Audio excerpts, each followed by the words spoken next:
Hello' everybody welcome বন্ধুসকল পুনৰ এটা নতুন ব্লগলৈ আপোনালোক সকলোকে স্বাগতম জনাইছোঁ বন্ধুসকল আজি আচলতে কি হৈছে আজি ৰাতিপুৱা উঠোতে বহুত দেৰি হৈছে দেৰি মানে 8টামান বাজিছে এইটো বহুত দেৰি বুলি ক'ব নোৱাৰি বাৰু মোৰ প্ৰায় 7:30 8টা এনেকুৱা হেৰিতে আছিল মানে 8টা গুৱাহাটীত থাকোঁতে 8টাতে উঠিছিলোঁ ঘৰত আহি পেলাই মই লাহে লাহে মানে টাইমটো আগুৱাই আছিলোঁ ৰাতিপুৱা উঠাটো পিছে এই আজি দুদিনমানৰ পৰা সেইটো আৰু পিছুৱাই গৈছে তাৰ কাৰণ হৈছে ঠাণ্ডাটো বহুত বেছি পৰিছে আৰু মোৰ অলপতে আপোনালোকে জানে যে মোৰ অলপ চৰ্দি জ্বৰ হৈ উঠিছিলে তো সেইকাৰণে মই মানে এতিয়া সেই ৰিক্সটোও ল'ব খোজা নাই গতিকে ৰ'দটো ওলোৱা দেখিলেহে মই উঠোঁ আৰু বিচনাৰ পৰা সেইটোৱে হৈ আছে এতিয়া পুৱা উঠি পিনে অলপ পঢ়া শুনা কৰিলোঁ কাৰণ মোৰ এটা এক্সাম আহি আছে জানুৱাৰীৰ লাষ্টৰ পিনে হ'ব কিজানি সেই এক্সামটোৰ কাৰণে পঢ়ি আছোঁ কি এক্সামৰ কাৰণে পঢ়ি আছোঁ সেইটো বাৰু আপোনালোকক পিছত জনাম ইপিনে ভণ্টিও পঢ়ি আছে তাই টেট আহি আছে আছাম টেট 29 তাৰিখে আছে তো তাই টেটৰ কাৰণে পঢ়ি আছে আৰু মই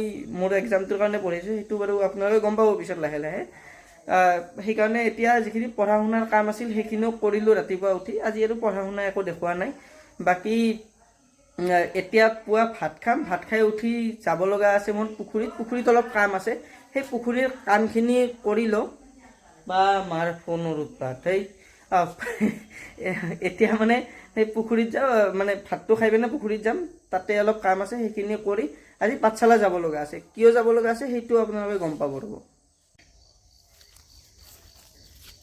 এই মাছৰ খাদ্য লৈ লৈছোঁ এতিয়া যাওঁ ৰ'ব खतरों के खिलाड़ी মানে ভণ্টি চাবি দেই এই চা ভাঙো হৈছে এখন চাবি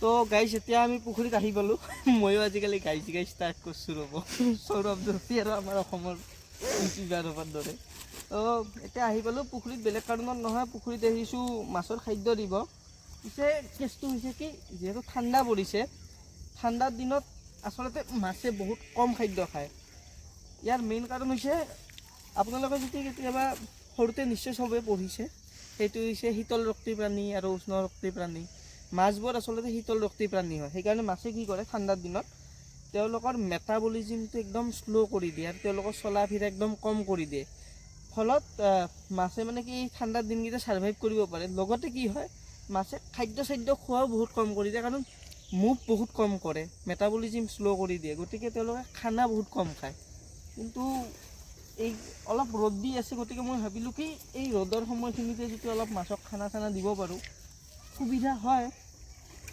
এই চাওক খানা দি আছোঁ এই চাওক मास अहा নাই নাই মাছ অহা নাই এই এটা দুটা আহিছে এই সেইটো আহিছে এইকেইটা আহিছে চাবি এই যে মাছ কটা আহিছে এইকেইটা লাহে লাহে নাহাই হ'ব ঠাণ্ডা পৰবা ষ্টাৰ্ট কৰিছেহে এই আচৰিতকৈ এই 3 দিনমান বহুত বেছি ঠাণ্ডা পৰিছে হয় না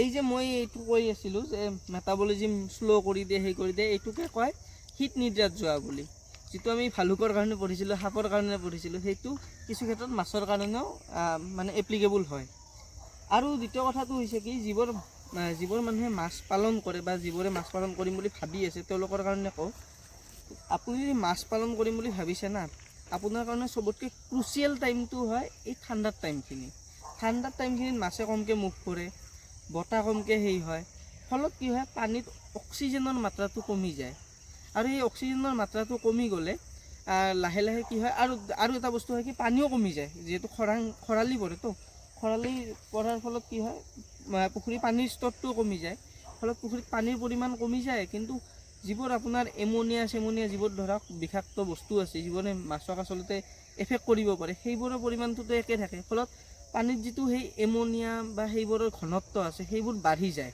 সেইকাৰণে ঠাণ্ডাৰ দিন কথাত পুখুৰীৰ স্পেচিয়েলকৈ মানে যত্ন লোৱাটো জৰুৰী হয় আৰু সেইবোৰ কেনেকৈ আপোনালোকে কৰিব পাৰিব তাৰে বিষয়ে আমি কোনোবা এটা ভিডিঅ'ত ক'ম সেইটো ব্লগ টাইপৰ নহ'ব সেইটো মানে আপোনাৰ অলপ নলেজেবল ভিডিঅ' টাইপৰ হ'ব যে আপুনি যদি মাছ পুহিব খুজিছে আপোনালোকে ঠাণ্ডাৰ দিনত কি ব্যৱস্থা ল'ব পাৰে তেনেকুৱা এটা ভিডিঅ' মই বনাম। আৰু ইপিনে দেখক আমাৰ যিখন মাল্টিপল ফাৰ্মিঙৰ কাম আছে, মাল্টিপল ফাৰ্মিঙৰ কামো সেই যে আগতে এদিন কৰিছিলোঁ সেইখিনিতে ৰৈ গৈছে, বাকী কাম কৰাই হোৱা নাই।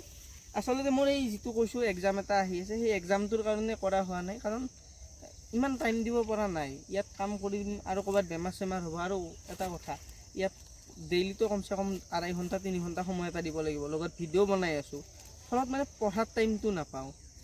গতিকে মানে কি এইবোৰ বস্তু অলপ পিছুৱাই গৈ আছে। মোৰ এক্সামটো ধৰকচোন জানুৱাৰী মানত শেষ হৈ যাব। এক্সামটো এবাৰ শেষ হোৱাৰ পিছত মই এইখিনি কাম আৰু ষ্টাৰ্ট কৰিম। তেতিয়া খৰালিৰ খেতি একো কৰা নহয়, এইখিনি চাফা চুফা কৰি ডাইৰেক্ট মই বাৰিষাৰ খেতিয়ে ষ্টাৰ্ট কৰি দিম, যাতে অলপ আগতীয়াকৈ বাৰিষাৰ বস্তুখিনি উলিয়াব পাৰোঁ, তেতিয়াহে দাম চাম পাম, হয়নে নহয়? গতিকে মাল্টিপল ফাৰ্মখন মুঠতে কৰাটো কৰিম, খালি অলপ কেইদিনমানৰ কাৰণে ষ্টে কৰি থৈ দিছোঁ। কেইদিনমানৰ কাৰণে সেইটো কামত মই ধৰা নাই, কাৰণ মোৰ টাইমৰ বহুত প্ৰব্লেম হৈ আছে।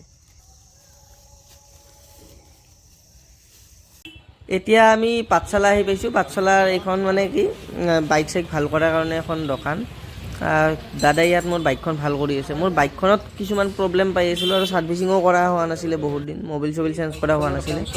মই বোলো সেইকাৰণে আজি চব ঠিক কৰিলোঁ। চাওক বাইকখন পূৰা খুলি পেলাইছে, সেই চাকা ইয়াত পৰি আছে, তেওঁ ঠিক কৰি আছে ৰ'ব। আৰু দোকান হিচাপত এইখন দোকানত আহিছোঁ, মা অটোমোবাইলছ। এতিয়া মই পাঠশালাৰ পৰা ঘৰ আহি পাইছোঁ। গাড়ীখন একদম পূৰা ফিনফিনা হৈ গৈছে আজি। যি প্ৰব্লেম আছিল চবখিনি ঠিক কৰি দিছে। আচলতে গাড়ীখনত এটা দুটা নহয় 3-4টা প্ৰব্লেমে ওলালে।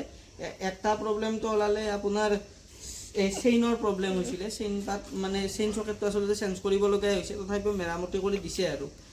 বাকী ইপিনে এই লকৰ এইটোৰো প্ৰব্লেম হৈছিলে, এইটো ঠিক কৰি দিলে, এইটো চেঞ্জ কৰি দিলে। বাকী মোবিল চবিল চেঞ্জ কৰিলোঁ। চকাৰ অলপ প্ৰব্লেম হৈ আছিলে, সেইটো ঠিক হৈ গ'ল। এইখিনিয়ে প্ৰব্লেম মেইনলি। আৰু আপোনাৰ এই আগতে চেল্ফত ষ্টাৰ্ট হোৱা নাছিলে বাইকখন, এতিয়া চেল্ফতো ষ্টাৰ্ট হোৱা হৈ গ'ল। এইখিনিও চব ঠিক কৰি দিলে। গ'ল দিয়ক, 2000ৰ ওপৰতে গ'ল খৰচাটো। এতিয়া চব ঠিক ঠাক হৈ গ'ল। খালি বাইকখন আচলতে ধুব লগা আছিলে, ধোৱা নহ'ল আজি। তাত দিয়ক, পাছত কোনোবা দিনা একদিন ধুম গৈ পেলাই, মানে চিকচিকা কৰিম আৰু বাইকখন।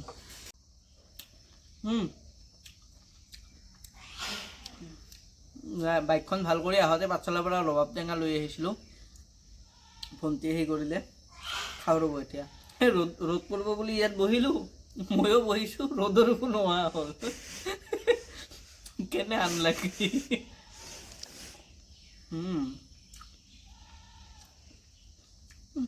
মই যেদিনে ৰবাব টেঙা কিনো একদিন এই গুলপীয়া সেইটো নাপাওঁগে। কি হ'ব?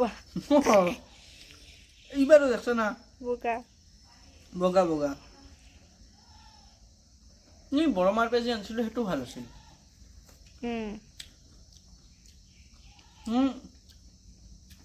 আজিৰ ভিডিঅ'টোত আৰু এইখিনিয়ে, বহুত বেছি একো দেখাব লগা নাই। চিম্পুল ভিডিঅ' এটা আছিলে, যদিহে মানে চিম্পুল ডেইলি লাইফ আৰু।